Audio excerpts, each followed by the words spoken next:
የነዳጅ መኪናዎች ዋጋ በከፍተኛ ደረጃ መቀነሱን ሰምተናል። የኤሌክትሪክ መኪናዎች ዋጋና ተጠቃሚነት ደግሞ እያደገ መምጣቱ ተነግሯል። በሌላ በኩል ደግሞ ህገወጥ ግንባታ በፈጸሙ ከ3000 በላይ ሰዎች ላይ እርምጃ መወሰዱን ሰምተናል። እርምጃው በቀጣይም ተጠናክሮ እንደሚቀጥል ታውቋል። ሰላም ቤተሰቦቻችን፣ መረጃዎቹን የት ሀገርና የት ከተማ ሆናችሁ እየተከታተላችሁ እንደምትገኙ በሀሳብ መስጫው ላይ ጻፉልን። በየትኛው ጉዳይ ላይ መረጃ እንድናቀርብላችሁ እንደምትፈልጉ ማሳውቁን። አሁን ዝርዝር መረጃዎቹን አንድ በአንድ ወደ እናንተ እናደርሳለን። እስከ መጨረሻው አብራችሁን ቆዩ።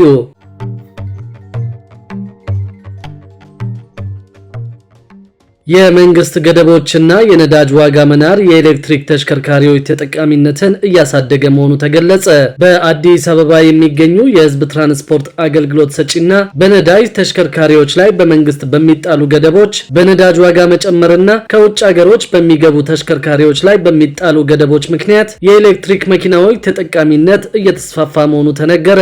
የትራንስፖርትና ሎጂስቲክስ ሚኒስቴር በዚህ ሳምንት ይፋ ባደረገው መረጃ መሰረት በአሁኑ ወቅት በኢትዮጵያ የሚገኙ የኤሌክትሪክ መኪናዎች ብዛት ከ110 ሺህ በላይ ደርሷል። ከተለያዩ የህዝብ ትራንስፖርት አገልግሎት ሰጪ ተቋማት ያገኘነው መረጃ እንደሚጠቁመው በዘርፉ ውስጥ የኤሌክትሪክ መኪናዎች ተጠቃሚነት ከአንድ ዓመት በፊት ከነበረበት 1% ድርሻ ወደ 8% ከፍ ሊል ችሏል። ለዚህም ዋነኛ ገፊ ምክንያቶች ሆነው የቀረቡት መንግስት በአሁኑ ወቅት ለነዳጅ ግዢ በዓመት የሚያወጣውን $5 ቢሊዮን ዝቅ ለማድረግ እንዲሁም በሀገር ደረጃ ከነዳጅ ጥገኝነት ለመላቀቅና ከተሽከርካሪ የሚወጡ በካይ ጋዞችን ለመቀነስ የኤሌክትሪክ መኪናዎችን ቁጥር ለማሳደግ እያደረገ ባለው እንቅስቃሴ በነዳጅ መኪናዎች ላይ እያደረጋቸው ያሉ የተለያዩ ገደቦችና የነዳጅ ዋጋ መናር እንደሆነ ተነግሯል። መንግስት በሐምሌ ወር 2016 ዓ.ም የነዳጅ ኃይል የሚጠቀሙ መኪናዎች ወደ ኢትዮጵያ እንዳይገቡ በመከልከሉ ምክንያት የኤሌክትሪክ መኪናዎችን ተጠቃሚነትን ለማስፋት የተለያዩ ህጎች ሲዘጋጁ ቆይተዋል። በዚህም መሰረት በሚያዝያ ወር 2017 ዓ.ም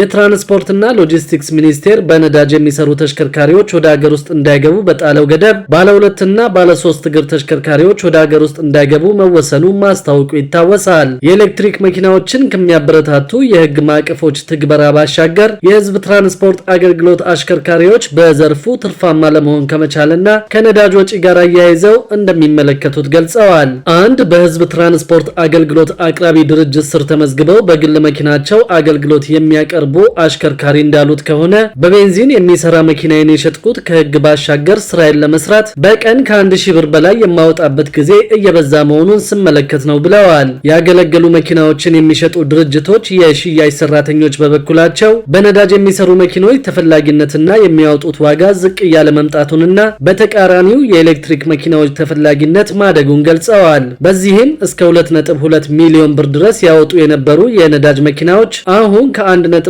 ሚሊዮን ብር ባነሰ ዋጋ እየተሸጡ መሆናቸውን፣ በሌላ በኩል ግን በ2023 የተመረቱ የኤሌክትሪክ መኪናዎች ዋጋ እስከ 2.8 ሚሊዮን ብር ድረስ መሻገሩን ገልጸዋል። አንድ የተሽከርካሪ ሽያጭ ሰራተኛ በአሁኑ ወቅት በነዳጅ የሚሰሩ ተሽከርካሪዎችን መሸጥ ከባድ እየሆነ ነው፣ ብዙዎች የኤሌክትሪክ መኪና እየመረጡ ነው፣ ዋጋቸውም ፈላጊውም እኩል ነው ከፍ እያለ የመጣው ብለዋል። የኤሌክትሪክ መኪናዎች ተፈላጊነትም ሆነ በገበያ ውስጥ ያለው ስርጭት ከፍ እያለ ሲመጣ ቻርጅ የማድረጊያ ስፍራዎች መሰረተ ልማት እጥረት አሳሳቢ የሆነ መምጣቱ ታውቋል። ይሁንና እንደ ኢትዮ ቴሌኮም እና የኢትዮጵያ ኢንቨስትመንት ሆልዲንግ ያሉ ቁልፍ የመንግስት ተቋማት ክፍተቱን ለመምላት እየተንቀሳቀሱ መሆናቸውን አሳውቀዋል። ኢትዮ ቴሌኮም በየካቲት ወር 2017 ዓ.ም በአዲስ አበባ ከቦሌ ወደ መገናኛ በሚወስደው መንገድ እስከ 32 መኪናዎችን በአንድ ጊዜ ቻርጅ ማድረግ እንዲችሉ የሚያስችል የቻርጅ ማድረጊያ ማዕከል ስራ ማስጀመሩ ይታወሳል። በተመሳሳይ የኢትዮጵያ ኢንቨስትመንት ሆልዲንግም በዚህ ስራ ውስጥ ለመሳተፍ የተለያዩ ጥረቶችን እያደረገ መሆኑን አውቀናል። በሌላ በኩል ደግሞ ህገወጥ ግንባታ በፈጸሙ ከ3000 በላይ ሰዎች ላይ እርምጃ መወሰዱን ሰምተናል። ባለፉት 10 ወራት ህገወጥ ግንባታ በፈጸሙ 3195 ሰዎች ላይ እርምጃ መውሰዱን የአዲስ አበባ ከተማ ደንብ ማስከበር ባለስልጣን ገልጿል። የባለስልጣኑ ዋና ስራ አስኪያጅ ሻለቃ ዘሪሁን ተፈራ በተቋሙ የ10 ወራት እቅድ አፈጻጸም ግምገማ መድረክ ላይ እንዳሉት በከተማዋ የሚስተዋሉ ደንብ መተላለፎችን መከላከል የሚያስችል ጠንካራ የማስፈጸም አቅም ለመገንባት እየተሰራ ይገኛል። በዚህም ከ2016 በጀት ዓመት ጋር ሲነጻጸር በከተማዋ የሚፈጸሙ የደንብ መተላለፎችን 64 በመቶ መቀነስ ተችሏል ብለዋል። ባለስልጣኑ ባለፉት 9 ወራትም ህገወጥ ግንባታ በፈጸሙ 3195 ሰዎች፣ በ32000 ህገወጥ ነጋዴዎች፣ በ1121 ህገወጥ የእንስሳት አዘዋዋሪዎች፣ ከ100,000 በላይ ህገወጥ ማስታወቂያዎችና በተለያዩ አዋኪ ድርጊቶች የተሳተፉ ከ4000 በላይ ተግባራት ላይ እርምጃ መወሰዱንም አመላክተዋል። ተቋሙ በሁሉም መስክ የማስፈጸም አቅሙን ለማሳደግ እየሰራ ነው ያሉት ዋና ስራ አስኪያጁ በዚህም ህገወጥ የጎዳና ላይ ንግድን የመቀነስ፣ ህገወጥ የመሬት ወረራና ግንባታ ተግባራትን የመከላከል ስራ ተሰርቷል። የሰው ኃይሉን አቅም ለማሳደግ ከ2000 በላይ ወጣቶችን በመመልመል እያሰለጠነ መሆኑንም ጠቁመዋል። ደንብ መተላለፍን ለመከላከል ማህበረሰቡን ጨምሮ የሁሉም ባለድርሻ አካላት ተሳትፎ እንደሚያስፈልግ ዋና ስራ አስኪያጁ ጨምረው ገልጸዋል። በአዲስ አበባ ከተማ ደንብ ማስከበር ባለስልጣን የእቅድና የበጀት ዳይሬክተር ኮሎኔል አድማሱ ተክሌ በበኩላቸው ባለስልጣኑ በሰራቸው ስራዎች የወንዝ ዳር ዳርቻዎች ጽዱ እንዲሆኑ እያደረገ መሆኑን ገልጸዋል። ባለስልጣኑ የደንብ መተላለፍ ቅድመ መከላከል ስራና መተላለፎች ሲስተዋሉም ቅጣት የማስተላለፍ እርምጃ እንደሚወስዱ ጠቁመው ባለፉት 10 ወራት ከደንብ መተላለፍ ቅጣት 361 ሚሊዮን ብር በላይ መሰብሰቡን ገልጸዋል። በሌላ በኩል ደግሞ ከማህበር ቤት ጋር በተያያዘ አዲስ መረጃ ሰምተናል። በዚህም በአዲስ አበባ ቤት ፈልገው የተደራጁ 96 የቤት ማህበራት በቅርቡ ስራ ይጀምራሉ ተብሏል። የአዲስ አበባ ህብረት ስራ ኮሚሽን በ2017 ዓ.ም ለቤት ፈላጊ መምህራን ካደራጃቸው 264 ማህበራት ውስጥ 25 በመቶ ቅድመ ክፍያ ቁጠባ ያጠናቀቁ 96 ማህበራት በቅርቡ ስራ እንደሚጀምሩ የአዲስ አበባ ህብረት ስራ ኮሚሽን ገልጿል። ይህ የተገለጸው የአዲስ አበባ ከተማ አስተዳደር ትምህርት ቢሮ ቤት ፈላጊ መምህራንን በ2575 ፕሮግራም የቤት ባለቤት ለማድረግ የሚያስችል ስምምነት ከአዲስ አበባ ህብረት ስራ ኮሚሽን እና ከአዲስ አበባ መምህራን ማህበር ጋር ሲፈራረም ነው። የአዲስ አበባ ህብረት ስራ ኮሚሽን ኮሚሽነር ወይዘሮ ልዕልቲ ግደይ ኮሚሽኑ በ2017 ዓ.ም ከ23000 በላይ ቤት ፈላጊ መምህራንን በ264 ማህበራት ማደራጀቱን ገልጸው ከማህበራት ውስጥ 25 በመቶ ቅድመ ክፍያ ቁጠባ የጨረሱት 96 ያህል መሆናቸውን ተናግረዋል። የ96 ማህበራት አባላት የሆኑ ከ8000 በላይ መምህራን ህጉ የሚፈቅድላቸውን 25 በመቶ የቅድመ ክፍያ ቁጠባ የጨረሱ መሆናቸውን የጠቀሱት ኮሚሽነሯ መንግስት ባዘጋጀላቸው መሬት ላይ በቅርቡ ወደ ግንባታ መግባት እንደሚችሉ ተናግረዋል። ቀሪዎቹ 168 ማህበራት ደግሞ 25 በመቶ የቅድመ ቁጠባቸውን ቀስ በቀስ በመጨረስ ወደ ስራ ለመግባት መወሰናቸውን አክለዋል። ከዚህ በፊት ቤት ለማግኘት የሚቀመጠውን ቅድመ ቁጠባ መጨረስ ግዴታ መሆኑን ያስታወሱት ወይዘሮ ልዕልቲ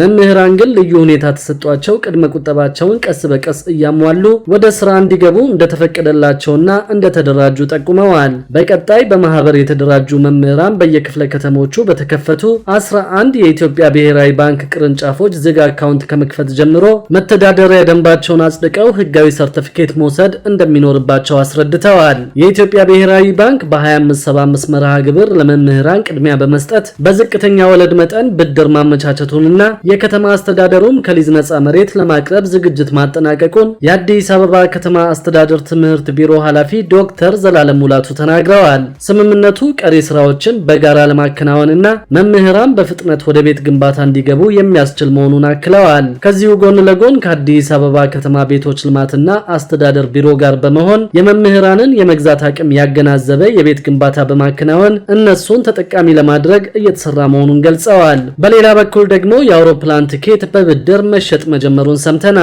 ከቲኬት በተጨማሪ ለሌሎች ወጪዎችም ገንዘብ በብድር እንደሚሰጥ ታውቋል። ፍላይ አዲስ ዛሬ ይብረሩ ነገ ይክፈሉ በሚል መርህ ከዳሸን ባንክ ጋር በመተባበር ወደ ተለያዩ ሀገራት ለሚሄዱ ዜጎች ለጉዞና ለማማከር አገልግሎቶች የዱቤ አገልግሎት እንዲያገኙ የሚያስችል ስምምነት ማድረጉን አስታውቀዋል። ድርጅቱ ከዚህም ጋር በተያያዘ በአሁኑ ሰዓት እነዚህን የጉዞና የማማከር አገልግሎቶችን ይበልጥ በማዘመንና በማስፋት ከአውሮፓ፣ ፖላንድ፣ ቱርክ፣ ጣሊያን፣ ካናዳ፣ በሩሲያና በተጨማሪ በሌሎች ሀገራትም ዜጎች አገልግሎቱን ማግኘት እንዲችሉ ከዳሸን ባንክ ጋር በመተባበር የዱቤ አገልግሎት በመስጠት ህብረተሰቡ በሚሄድባቸው ሀገራት ሁሉ ለሚያስፈልጋቸው የጉዞና ለሌሎች አገልግሎቶች ገንዘብ በዱቤ ማግኘት እንዲችሉ ከባንኩ ጋር ስምምነት ላይ ተደርሶ ወደ ስራ መገባቱን አስታውቀዋል። ደንበኞች የዱቤ አገልግሎቱን ለማግኘት በዳሸን ባንክ ሱፐር አፕ ላይ በሚያንቀሳቅሱት የገንዘብ መጠንና በሰዋስ እንደሆነ ተገልጿል።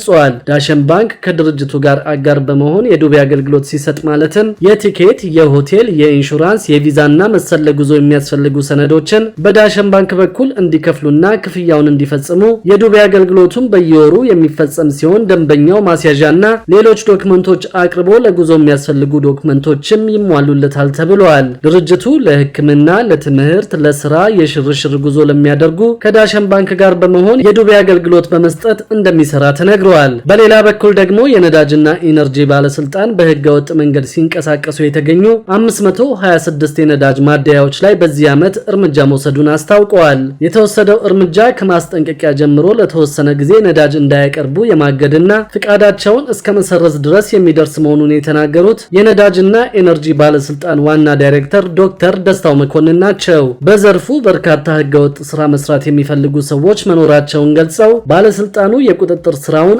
አጠናክሮ እየሰራ መሆኑን አስታውቀዋል። በክልሎችም በንግድ ቢሮ አማካኝነት ቁጥጥር እንደሚደረግ አንስተው በቅርቡ የወጣው አዋጅ ከቁጥጥር ባለፈ በእስራት የሚያስቀጣና ንብረት እስከ መውረስ ድረስ የሚደርስ ቅጣቶችን በውስጡ ማካተቱን ተናግረዋል። መንግስት ላለፉት ዓመታት ለነዳጅ ድጎማ ከ201 ቢሊዮን ብር በላይ ሲያወጣ መቆየቱን የገለጹት ዋና ዳይሬክተሩ ይህም ኢኮኖሚው ላይ ከፍተኛ አስተዋጽኦ እንደነበረው አንስተዋል። ነገር ግን ከግንቦት 27 ጀምሮ የነዳጅ ድጎማው መነሳቱን ገልጸው ሙሉ ለሙሉ በዓለም አቀፍ ዋጋ እየተሸጠ መሆኑንም አስታውቀዋል። በማህበራዊ ሚዲያ በመካከለኛው ምስራቅ ያለው ግጭት የነዳጅ ዋጋውን ይጨምራል የሚል አመለካከት መኖሩን በትኩረት ያነሱት ዋና ዳይሬክተሩ የዋጋ ጭማሪ ቢኖርም ጫና የሚያሳድር አይደለም ሲሉ ገልጸዋል። ክቡራትና ክቡራን የአዲስ ቢዝነስ የዩቲዩብ ቻናል ተከታታዮቻችን ይህንን ቻናል ሰብስክራይብ ሳታደርጉ የምትከታተሉን ከሆነ ቢዝነስና ሌሎች ተያያዥ ጉዳዮችን በተመለከተ አዳዲስ መረጃ ለማግኘት የዩቲዩብ ቻናሉን ሰብስክራይብ በማድረግ ቤተሰብ እንድትሆኑ በትህትና እንጠይቃለን።